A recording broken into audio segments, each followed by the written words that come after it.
मेरा भाई हर जुमेरात को मटन ले आता और मेरी बीवी को कहता, भाभी आज शाम को मटन कढ़ाई बना दीजिएगा, फिर हम सब मिलकर खाएंगे। मैं काम से आता तो मेरी बीवी नहा धोकर नया सूट पहनकर खाने की टेबल पर अपने देवर के साथ मेरे इंतजार में बैठी होती। मेरा भाई भी उस दिन बहुत खुश नजर आता। फिर हम तीनों मिलकर रात का खाना खाते। हैरत तो मुझे तब होती जब खाना खाते ही मुझे नींद आ जाती। फिर रात को मुझे यूं महसूस होता जैसे आज मेरे कमरे में मेरी बीवी के साथ कोई तीसरा आदमी भी मौजूद है, जो मेरी बीवी के साथ अजीब सी हरकतें कर रहा है। मैं ये सब महसूस तो कर पाता था, मगर मुझसे उठकर देखने की सकत ना होती थी। सुबह जब मेरी आंख खुलती तो मेरी बीवी फिर से नहाकर सूट तब्दील किए बैठी होती और मेरी टांगों में तो जान ही ना होती। ऐसे लगता मुझे अभी भी किसी ने रस्सियों से बांध रखा हो। मुझे अब अपनी बीवी और भाई पर शक हो गया था। इस बार मैंने उनके साथ बैठकर मटन कढ़ाई तो खाई, मगर उसी वक्त बाथरूम जाकर उल्टी कर दी। फिर जब मैं सोने के लिए लेटा तो मुझे नींद ना आई। कुछ देर बाद जो मंजर मैंने देखा, दिल करता था जमीन फटे और मैं उसमें दफन हो जाऊं। मेरी तो रूह ही फना हो गई थी। खुदा किसी को भी ये दिन ना दिखाए, क्योंकि मेरी बीवी और मेरा भाई। आज भी मैं उठा तो मेरी तबीयत बहुत बोझल थी। मेरे जिस्म में बिल्कुल भी जान नहीं थी। ऐसे लग रहा था जैसे मेरे पैर सुन और चलने से कासिर हों। मुझे समझ नहीं आ रहा था कुछ दिनों से मेरे साथ ऐसा क्यों हो रहा था, वरना हमेशा जब मैं सुबह उठता तो खुद को बहुत हशाश बशाश महसूस करता था। मेरी हालत बहुत बुरी हो रही थी। मुझसे सही तरीके से चला भी नहीं जा रहा था। ऐसी हालत में मुझसे काम भी नहीं हो पा रहा था। मैं काम पर नहीं जा रहा था। मेरा भाई समीर सारा काम संभाल रहा था। कभी कभी तो मुझे डर लग रहा था कि मुझे कोई बड़ी बीमारी तो नहीं लग गई जिसकी वजह से ऐसा हो रहा है। मेरा परेशान होना भी बनता था, क्योंकि मैं कोई 50 साल बूढ़ा आदमी नहीं था, बल्कि मैं 35 साल का नौजवान था। ऐसे में मेरी बीवी निम्रा मुझे हौसला देती। आज शाम को घर आया तो मेरी बीवी और मेरा भाई खाने की टेबल पर मेरे इंतजार में बैठे हुए थे। उनको यूं देखकर मैं समझ गया कि आज जुमेरात है, क्योंकि मेरा भाई हर जुमेरात को मेरी बीवी से स्पेशल मटन कढ़ाई पकवाता। फिर हम तीनों मिलकर खाना खाते। फिर मुझे गहरे सुकून की नींद आ जाती और जब सुबह उठता तो मेरे जिस्म में जान ही नहीं होती थी। आज जब मैंने अपनी बीवी और भाई को इस कदर खुश देखा तो मुझे उन पर शक हो गया। एक पल के लिए मुझे गुमान सा हुआ, कहीं ये सब उन दोनों की वजह से तो नहीं हो रहा। हर जुमेरात को मैं खाने के बाद गहरी नींद सो जाता और सुबह मेरी ऐसी हालत होती। फिर अगले पल अपनी ही बात पर शर्मिंदा हो गया। भला निम्रा और मेरा भाई। नहीं नहीं, ऐसा नहीं हो सकता। मैं तो मटन कढ़ाई बस जुमेरात को खाता हूँ, जबकि पूरा हफ्ता मेरा यही हाल होता है। और फिर मैं गहरी नींद सो गया। मुझे कुछ होश नहीं रहा, मगर जैसे ही सुबह मेरी आंख खुली मेरा सारा जिस्म बेजान था। मैंने निम्रा की तरफ गौर से देखा, जिसके चेहरे पर कोई परेशानी के आसार नजर नहीं आ रहे थे। वो नहा धोकर नया सूट पहने घूम रही थी। मैंने दिल में सोचा, ऐसा भी तो हो सकता है उस खाने में निम्रा कुछ ऐसा मिलाती हो जिसका असर एक जुमेरात से दूसरी जुमेरात तक रहता हो। मेरे दिल में शक बैठ गया था। दिमाग में मंसूबा चल रहा था, आखिर इस मटन कढ़ाई के पीछे ऐसा क्या राज है। अब उसके लिए मुझे अगली जुमेरात तक का इंतजार करना था, और उस दौरान मैं घर के हर फर्द पर कड़ी नजर रखने लगा था। अपने खाने पीने की चीजों पर भी नजर रखता था। आज जुमेरात थी, जिसका मुझे इतने दिनों से इंतजार था। आज मैं जल्दी ही घर आ गया था। हैरत तो मुझे तब हुई, मेरा भाई जो शाम 5 बजे घर आता था, आज वो भी दोपहर 3 बजे का घर आ गया था। रात को खाना खाते ही मैं फौरन बाथरूम में चला गया और वहां पर उल्टी कर दी। उन दोनों को जरा भी शक नहीं हुआ। मैं कमरे में आकर सोने की एक्टिंग करने लगा। मेरा दिल जोर जोर से धड़क रहा था और जहन में अजीब अजीब सोचों ने बसेरा किया हुआ था। मुझे महसूस हो रहा था निम्रा मेरे पास आई। उसने मेरा बाजू हिलाया। अब्दुल्ला, आप सो गए? जब मैंने कोई जवाब नहीं दिया तो उसने तसल्ली की कि मैं सो गया हूँ। अब 5-10 मिनट के बाद वो मेरे पैर के तलवों में कोई लेप लगाने लगी। फिर मेरे हाथ में भी इस किस्म का कोई लेप लगाने लगी। फिर मेरे माथे में भी उसने वही लेप लगाया, क्योंकि उसमें एक अजीब तरह की बू थी जो मुझे महसूस हो रही थी, और मेरा दिल दुख से भर गया। मेरी प्यारी बीवी ये क्या कर रही थी मेरे साथ? तभी दरवाजा खुलने की आवाज आई। लगा लिया लेप? ये आवाज तो मेरे भाई की थी। मेरा भाई भी निम्रा के साथ मिला हुआ था। मुझे लगा मेरा दिल बंद हो जाएगा। इस दुनिया में दो ही तो इंसान थे जो मुझे सबसे ज्यादा अजीज थे, मेरी बीवी और मेरा भाई, और ये दोनों ही साजिश में शामिल थे।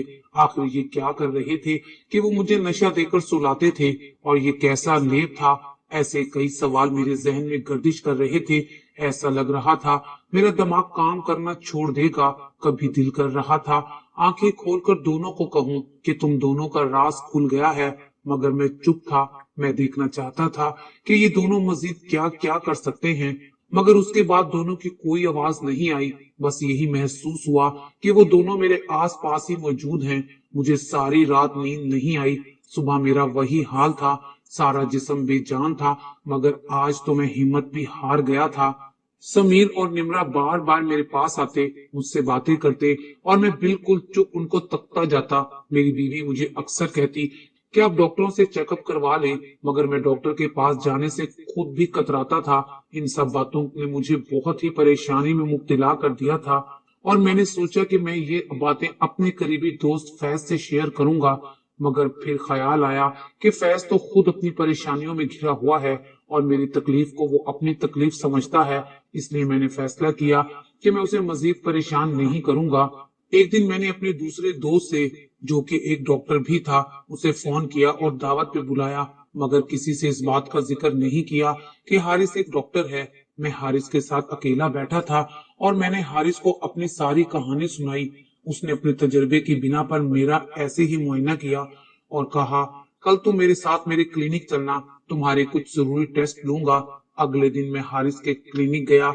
वहां हारिस ने मेरा तफसीली मुआयना किया और मेरे टेस्ट लिए, और 2-3 दिन बाद मेरे टेस्ट की रिपोर्ट मिलनी थी। जब टेस्ट की रिपोर्ट आई तो हारिस ने मुझे अपने घर बुलाया, और जो बात उसने मुझसे कही उसे सुनकर मैं दंग रह गया। मुझे यकीन नहीं आ रहा था हारिस क्या बोल रहा है। मेरे साथ मेरे ही अपने ऐसा कैसे कर सकते हैं? मैंने किसी का क्या बिगाड़ा था? मैं तो एक बेजरर सा इंसान हूँ। ये बात मेरे लिए किसी सदमे से कम नहीं थी। हारिस ने मुझे और भी मोहतात रहने के लिए कहा था। घर को आया, जैसे ही अंदर दाखिल हुआ निम्रा मेरे पास आई, मगर मैंने उससे कोई बात नहीं की। मैं सारा दिन अंदर पड़ा रहा, कमरे से बाहर नहीं निकला। हारिस की बातें मेरे इर्द गिर्द गूंज रही थी। यार, किसी ने तुम्हें स्लो पॉइजन खिलाया है। ये ऐसा जहर होता है जो इंसान को अंदर ही अंदर खत्म करता चला जाता है, एकदम से नहीं मारता। हारिस बहुत परेशान लग रहा था और मुझसे पूछ रहा था, अब्दुल्ला, तुम्हें किसी पे शक है क्या? मेरी आंखों के सामने मेरे भाई और मेरी बीवी का चेहरा घूम गया, मगर मैंने इनकार में सर हिला दिया। निम्रा और समीर मेरी वजह से परेशान नजर आते थे, या वो परेशान नजर आने की एक्टिंग करते थे। अब तो मेरा हर रिश्ते से यकीन उठ गया था। आज जब खाने की टेबल पर बैठा तो अपनी बीवी और भाई को मुस्कुराता देखकर मेरे सब्र और बर्दाश्त की हद खत्म हो गई, और मैं फट पड़ा। मैंने टेबल पर एक जोरदार मुक्का मारा। निम्रा परेशान हो गई। क्या हुआ अब्दुल्ला? वो एकदम आगे बढ़ी। वहीं रुक जाओ, मैं तेज आवाज में धाड़ा। तभी समीर भी बोला, क्या हुआ भाई? वो मेरी और निम्रा की तरफ देख रहा था। मैं तुम दोनों की सारी हकीकत जान चुका हूँ। कैसे तुम दोनों खाने में नशा मिलाकर मुझे सुला देते हो, और फिर मेरे हाथ पैर और मेरे सर पर ना जाने किस किस्म का लेप लगाते हो। मेरी बात पर वो दोनों एक दूसरे की तरफ देखने लगे। अब मैं तुम दोनों की असलियत जान गया हूँ कि जो तुम होले होले मेरे जिस्म के अंदर जहर उतार रहे हो, इससे अच्छा है एक बार ही जहर दे दो, मैं पी लूंगा। तुम दोनों को हर जुमारात ये ड्रामा नहीं करना पड़ेगा। मुझे बहुत दुख हुआ। मेरी बीवी और मेरा भाई मेरे साथ ऐसा कैसे कर सकते हैं? मुझे तो अपनी आंखों के देखे पर भी यकीन नहीं आ रहा था। मैं जज्बाती हो गया था। मेरी आंखों से आंसू बह निकले थे। भाई, आप ये क्या बोल रहे हैं? किस जहर की बात कर रहे हैं? और हम भला आपके साथ कोई ऐसा धोखा कैसे कर सकते हैं? समीर आराम आराम से बोल रहा था। समीर, मैं सब जानता हूँ। तुमने और निम्रा ने मिलकर मुझे स्लो पॉइजन दिया था, ताकि धीरे धीरे जहर मेरे अंदर उतरता जाए और मैं हमेशा के लिए चला जाऊं। मेरा दोस्त हारिस डॉक्टर है, उसने मुझे ये सब बताया है। मैंने चीख कर कहा। अभी निम्रा आगे बढ़ी। अब्दुल्ला, आप ऐसा सोच भी कैसे सकते हैं कि मैं आपको जहर दे सकती हूँ? हम जानते हैं आपको स्लो पॉइजन दिया गया है, बल्कि हम तो आपके जिस्म में जाने वाले जहर का इलाज करते हैं, जो एक बहुत ही पहुंचे हुए हकीम साहब ने दिया है। निम्रा की बात पर मैं हैरान रह गया। ये क्या बोल रही हो तुम? एक झूठ छुपाने के लिए कितने झूठ बोलोगी। मैंने निम्रा की तरफ देखते हुए कहा था, भाई निम्रा सही बोल रही है, जहर आपको हमने नहीं दिया, बल्कि समीर की बात पर मुझे हैरत का शदीद झटका लगा। मैं गिरने के अंदाज में सोफे पर बैठ गया और अपना सर पकड़ लिया। ये सब क्या हो रहा है मेरे साथ? कौन झूठा था, कौन सच्चा? मैं किसकी बात पर यकीन करता? मैंने अपना सर पकड़ लिया। मुझे उन दोनों की बात पर बिल्कुल यकीन नहीं आ रहा था। मेरा नाम अब्दुल्ला है, मेरे वालिदैन इस दुनिया में नहीं हैं। समीर मेरा छोटा भाई वालिदैन की जुदाई से टूट गया था। मैं अपनी फिक्र छोड़कर समीर की दिलजोई में लगा रहता। मैं समीर से बहुत मोहब्बत करता था और वही एक मेरा सबसे करीबी रिश्ता रह गया था। मेरे वालिद का अपना मकान था और कुछ दुकानें थी, इसलिए इतनी परेशानी नहीं हुई। उस वक्त मैं महज 20 बरस का था। कोई मुझे छोटा और यतीम समझकर मेरी दुकानों पर कब्जा ना कर ले, इसलिए मैंने खुद उनकी जिम्मेदारी ले ली। अपनी आवाज में रोब पैदा किया और चेहरे पर संजीदगी, और यूं मैं वक्त से पहले बड़ा बन गया। मेरे बचपन के दोस्त फैज ने मेरा बहुत साथ दिया। अगर फैज ना होता तो मैं शायद हिम्मत हार जाता। मैं हर बात उससे पूछता था। मेरा और फैज का एक दूसरे के घर बहुत आना जाना था। निम्रा जो फैज की कजन थी, वो भी मुझे फैज के घर ही मिली थी। निम्रा मुझे बहुत अच्छी लगी। वो एक सुलझी हुई लड़की थी। मुझे भी ऐसी लड़की चाहिए थी जो सुलझी हुई हो, मेरा सारा घर संभाले। अपने भाई की रजामंदी से मैंने निम्रा के साथ शादी कर ली। अपने भाई की रजामंदी से मैंने निम्रा के घर रिश्ता भेजा। फैज के वालिदैन मेरा रिश्ता निम्रा के घर ले गए और हर तरह की उन्होंने ही जमानत दी कि अब्दुल्ला बहुत अच्छा लड़का है। यूं हमारा रिश्ता तय हो गया। अब मैं भी खुश रहने लगा था, वरना इतने सालों में तो बस परेशानियों ने ही डेरा लगा रखा था। और 6 माह बाद मेरी शादी निम्रा से हो गई। निम्रा दुल्हन बनकर मेरे घर आ गई तो मुझे डर लगने लगा। निम्रा ने सारा घर संभाल लिया, समीर का भी बहुत ख्याल रखती। निम्रा को घर में मसरूफ देखकर मैं दिल ही दिल में खुश होता। कोई घर को और मुझे भी संभालने वाली आई थी। हमारी शादी को 2 साल हो गए, मगर अभी औलाद की खुशखबरी नहीं मिली थी। तब अचानक मेरी तबीयत खराब रहने लगी। समीर और निम्रा मुझे काफी परेशान लगते थे। 2 दिन बाद समीर मुझे डॉक्टर के पास ले गया। मुझे बहुत सुस्ती रहने लगी थी, हर वक्त नींद का गुलबा रहता। फिर मेरे डॉक्टर दोस्त ने मुझे सारी हकीकत बता दी थी। मैंने अपनी बीवी और भाई को कहा कि मैं तुम दोनों का राज जान गया हूँ, तुम दोनों मुझे मारना चाहते हो। तब निम्रा और समीर ने जो इंकशाफ किया, वो सुनकर मेरे कदमों तले से जमीन ही निकल गई। मैं अपना सर पकड़कर बैठ गया। ये क्या हो रहा था? मैंने तो कभी किसी के साथ बुरा नहीं किया था, फिर मुझे ये किस गुनाह की सजा मिली है? मेरा दिल बैठा जा रहा था। निम्रा ने मुझे पानी पिलाया। मैंने निम्रा की तरफ देखकर कहा, ऐसा नहीं हो सकता, इतना तुम झूठ बोल रही हो। वो ऐसा कैसे कर सकता है? तुम दोनों अपना सच छुपाने के लिए उस पर सारा मलबा डाल रहे हो। मैं तुम दोनों की बात का कैसे यकीन करूं, जबकि मैं तुम दोनों को अच्छी तरह से जान चुका हूं। सबूत है तुम लोगों के पास। मैंने खुद को झूठी तसल्ली देनी चाहिए। जब सारा सच मेरे सामने खुलकर आ गया तो अब समीर और निम्रा ने दूसरा बाप खोला था। बकौल उनके, मुझे ये स्लो पॉइजन देने वाले वो दोनों नहीं, बल्कि फैज है। फैज ऐसे कैसा कर सकता है? वो तो मेरा जिगरी यार है, मेरे दुख सुख का साथी है। मेरे लिए दुनिया इधर से उधर हो सकती है, मगर फैज मेरे साथ कभी भी ऐसा नहीं कर सकता। अब्दुल्ला, आपको यकीन नहीं आ रहा, मगर यही हकीकत है। असल में फैज मेरा साबका मंगेतर था। वो मुझे पसंद भी करता था। उन दिनों फैज बहुत परेशान रहता था। उसे कहीं पर भी नौकरी नहीं मिल रही थी, ना उसके पास पैसा था जो कारोबार में लगा था। फैज के वालिद भी एक हादसे में माजूर हो गए थे। उनके इलाज का खर्चा अलग था। उसकी बहन भी शादी की उम्र को पहुंच गई थी। अब फैज बहुत दिल बर्दाश्ता हो गया था। वो हालात से उकता गया था और मुझे अक्सर कहता था, मुझसे खुश नसीब तो वो अब्दुल्ला है, उसे बैठे बिठाए सब मिल गया। उसका बाप तो चला गया, मगर उसे किसी किस्म की मुश्किल का सामना नहीं करना पड़ता। उसका बाप अपना बड़ा सा घर, 2-3 दुकानें छोड़कर गया है। अब अब्दुल्ला ने उन दुकानों पर मेहनत करके उन्हें जनरल स्टोर का रूप दे दिया है। अब मैं बतौर उसके पास एक हेल्पर के काम कर रहा हूँ। वो मालिक बनकर बैठा होता है और मैं काम करता रहता हूँ। फिर भी इतने पैसे नहीं मिलते कि ढंग से गुजारा हो सके। दिल करता है कि उसकी हर चीज पर कब्जा कर लूं। मैं फैज को समझाती, फैज ऐसा मत सोचो, अल्लाह ताला सब बेहतर करेगा, तुम्हारी सारी परेशानियां दूर कर देगा। تمہیں تو عبداللہ کا شکر ادا کرنا چاہیے، اس نے تمہیں کام دیا۔ میں اسے بہت سمجھاتی تھی مگر وہ باغی ہوتا جا رہا تھا۔ پھر ایک دن میرے پاس آیا اور کہنے لگا، نمرا، عبداللہ تمہیں پسند کرتا ہے اور تم سے شادی کرنا چاہتا ہے، تم عبداللہ سے شادی کر لو۔ فیض کی باتیں سن کر میں آپے سے ہی باہر ہو گئی، اس پر ناراض ہوئی کہ اسے ذرا شرم نہیں آئی اپنے منگیتر سے ایسا بولتے ہوئے کہ تم کسی اور سے شادی کر لو۔ میں بہت ناراض ہوئی پر فیض نے میری ایک نہ سنی اور میرے اور اپنے گھر والوں کو راضی کیا اور زبردستی میری شادی آپ سے کروا دی۔ مجھے اس کی اس حرکت پر بہت دکھ ہوا تھا، اس لیے جب آپ سے میری شادی ہوئی تو میں نے دل سے آپ کو قبول کر لیا۔ جلدی مجھے آپ سے محبت ہو گئی، مگر شادی کے کچھ ماہ بعد فیض کا اصرار بڑھتا جا رہا تھا کہ میں آپ کا گھر اور سٹور سب اپنے نام کروا لوں اور آپ سے طلاق لے کر دوبارہ فیض سے شادی کروں۔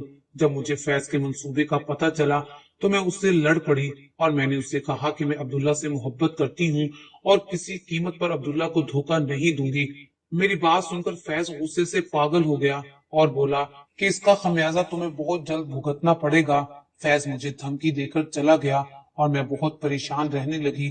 آپ سے اس بات کا ذکر نہیں کیا، ایک تو آپ کو فیض پر خود سے بھی زیادہ بھروسہ تھا اور مجھے یہ ڈر بھی تھا کہیں آپ نے میری بات کا یقین نہیں کیا تو میرا کیا ہوگا، میں کہاں جاؤں گی۔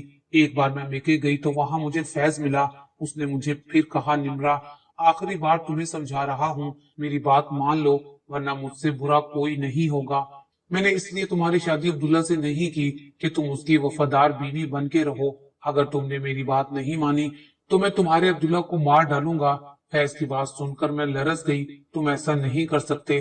میں نے فیض کی طرف دیکھا، مجھے اس کی آنکھوں سے بہت خوف آ رہا تھا۔ تم اچھی طرح جانتی ہو نمرا، میں تمہیں پانے کے لیے کچھ بھی کر سکتا ہوں۔ میں نے فیض کو گریبان سے پکڑ لیا، کیا کر سکتے ہو تم، اور تم نے میرے عبداللہ کے ساتھ کیا کیا ہے، مجھے سب سچ بتاؤ ورنہ تمہاری حقیقت میں سب کو بتا دوں گی۔ فیض مجھے کچھ بتائے گھر سے باہر چلا گیا۔ میں اسی پریشانی میں تھی، پھر آہستہ آہستہ آپ کی طبیعت خراب ہوتی گئی، آپ کا سارا جسم بے جان ہو رہا تھا، ہر وقت آپ سوئے سوئے سے رہتے تھے، سر میں درد رہتا، کبھی متلی آتی۔ آپ کی حالت دیکھ کر میں نے آپ کو ڈاکٹر کے پاس چلنے کے لیے بہت اصرار کیا مگر آپ نے یہ کہہ کر منع کر دیا کہ معمولی سر درد ہے، میں ٹھیک ہو جاؤں گا۔ چونکہ میرے ذہن میں فیض کی باتیں گونج رہی تھی اور آپ کی حالت دیکھ کر میرے خوف میں مزید اضافہ ہو رہا تھا، مجھے یہ محسوس ہونے لگا آپ کی طبیعت کی خرابی فیض کی وجہ سے تو نہیں، اس نے آپ کے ساتھ کچھ کر نہ دیا ہو، کیونکہ اس نے کہا تھا کہ اس نے کچھ ایسا کیا ہے جس کا نتیجہ جلد محسوس کرو گی۔ اس لیے میں فیض کے گھر گئی اور میں نے اس سے بہت جھگڑا کیا اور پوچھا کیا یہ سب آپ کے ساتھ اس نے کیا ہے۔ آخر کار اس نے اعتراف کیا کہ اس نے آپ کو سلو پوائزن دیا ہے اور یہ زہر آہستہ آہستہ اثر کر کے آپ کی زندگی ختم کر دے گا۔ یہ سن کر میں بہت گھبرا گئی، فیض کی آنکھوں میں لالچ کی پٹی بن چکی تھی، اس پر میری باتوں کا کوئی اثر نہ ہوا۔ میں اسے بہت لڑکے گھر واپس آ گئی، مجھے سمجھ نہیں آ رہا تھا کہ آخر میں کیا کروں۔ آپ کی زندگی خطرے میں تھی اور اس کے پیچھے آپ کا اپنا دوست تھا، اب میں ایسے چپ نہیں رہ سکتی تھی، بات اب آپ کی جان پر آ گئی تھی اور میں اکیلی کر بھی کیا سکتی تھی، نہ ہی آپ کی صحت ایسی تھی کہ آپ سے یہ باتیں کر پاتی، آپ یہ صدمہ برداشت نہ کر پاتے۔ پھر میں نے فیصلہ کیا کہ میں یہ سب معاملہ سمیر کو بتا دوں گی۔ آخر کار میں نے سمیر کو روک کر سب بتا دیا، اسے فیض کی ساری اصلیت سے آگاہ کیا۔ سمیر بھی یہ سب سن کر بہت پریشان ہو گیا اور میں نے سوچا کہ فوراً آپ کا علاج شروع کرنا چاہیے، مگر سمیر نے کہا کہ آپ کی طبیعت پہلے ہی خراب ہے، اس لیے فی الحال آپ کو فیض کی حقیقت سے آگاہ نہیں کرنا چاہیے، آپ یہ صدمہ برداشت نہیں کر پائیں گے اور شاید آپ یقین بھی نہ کریں کہ فیض آپ کے ساتھ ایسا بھی کر سکتا ہے۔ ہماری سب سے پہلی ترجیح آپ کی صحت اور زندگی تھی، آپ تو ڈاکٹر کے پاس جانے سے سخت انکاری تھے، اور پھر سمیر کے ایک دوست کا والد بھی ماہر طبیب تھا، اس لیے اس نے بہانے سے اپنے دوست کو اپنے والد سمیت گھر بلایا اور اس کے والد نے آپ کا معائنہ کیا اور یہی بتایا کہ معلوم ہوتا ہے کہ آپ کو سلو پوائزن دیا گیا ہے۔ اس لیے انہوں نے آپ کے علاج کے لیے جڑی بوٹیوں سے دوائیاں تیار کی اور خاص جڑی بوٹیوں کا لیپ تیار کیا اور ہم سے کہا کہ ہفتے میں ایک دن رات کو آپ کو یہ دوائی بھی کھلائیں اور آپ کے ہاتھ پیر اور ماتھے میں یہ لیپ بھی لگائیں، اس سے زہر کا اثر ختم ہو جائے گا۔ ہمیں معلوم تھا کہ ہمارے کہنے پر آپ یہ دوائی اور لیپ لگانے سے انکار کریں گے اور سوال کریں گے کہ ان سب کی کیا ضرورت ہے، اس لیے میں نے اور سمیر نے سوچا آپ مٹن کڑھائی بہت شوق سے کھاتے ہیں، تو آپ کو ہر رات کے کھانے میں ہی دوائی شامل کر کے کھلایا کریں، اور چونکہ اس دوائی میں نشہ تھا اس لیے آپ اسے کھاتے ہی کچھ دیر کے بعد سو جایا کرتے، اور پھر سمیر اور میں آپ کے پیروں، ہاتھوں اور ماتھے پر لیپ لگاتے، اور اس دوائی کے اثر سے آپ کے زہر کا توڑ ہو رہا تھا اور آپ کی طبیعت کافی بہتر ہونے لگی تھی۔ ہم یہ بات بتا کر آپ کو مزید پریشان یا بیمار نہیں کرنا چاہتے تھے، مگر ہمیں کیا معلوم تھا کہ آپ تو ہمیں ہی غلط سمجھ بیٹھیں گے۔ ہمارا یقین کریں، ہم نے آپ کو کوئی نقصان پہنچانے کی کوشش نہیں کی۔ میں کافی دیر تک تو بے یقینی کے عالم میں بیٹھا رہا۔ میری جگری یار، میرے دوست نے میری پیٹھ پر ایسا وار کیا تھا، میرا دل یہ بات قبول کرنے کے لیے تیار ہی نہیں تھا۔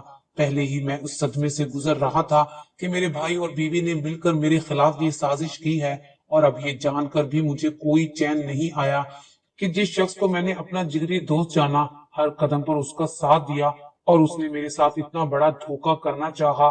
میں سر پکڑ کر بیٹھا رہا۔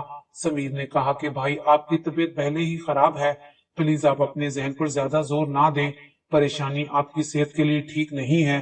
پھر کئی دن گزرے اور میرا علاج جاری رہا۔ مجھے اپنی طبیعت میں اب بہت بہتری محسوس ہو رہی تھی، مگر اب مجھے فیض سے دھوکا ملنے کا غم کھائے جا رہا تھا۔ اب مجھے اس سے ملنا تھا، اسے اس دھوکا دہی کے لیے جواب دہ ہونا تھا۔